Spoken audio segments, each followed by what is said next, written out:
अपनी नफरती अंगेज बयानात के लिए मशहूर विश्व हिंदू परिषद की लीडर साध्वी प्राची ने खुलेआम मुसलमानों को धमकी देते हुए हरिद्वार से कहा कि अगर मुसलमान मस्जिद बनाना चाहते हैं तो सऊदी अरब में जाकर मस्जिद तामीर करें।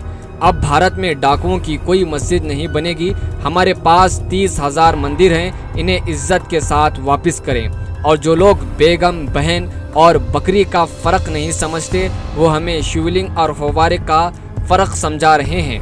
इससे पहले भी कई साध्वी प्राची ने नफरती अंगेज बयानात दे चुकी हैं और अब भी इस नफरती अंगेज बयानात का सिलसिला जारी है, लेकिन एडमिनिस्ट्रेशन की सख्त कार्रवाई न होने की बिना पर वो खुलेआम फिर रही है।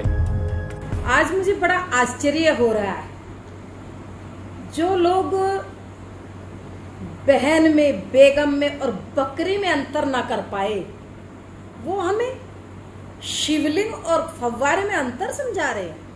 देखिए, ये तो हमारी लेटेस्ट मांग है। और रही बात और मांगों की, हमारे भगवान कृष्ण जी की जन्मभूमि भी तो है भाई, ताजमहल तो बाद की बात है। और रही बात खुदाई की, जो लोग केवल और केवल खुदा से डरते थे, कहते थे हम खुदा से डरते हैं, तो खुदाई से क्यों डर रहे हैं? इसका मतलब चोर की दाढ़ी में तिनका। जिधर मेरे नंदी भगवान विराजमान है, उधर ही हम बाबा विश्वनाथ का भव्य मंदिर बनाएंगे।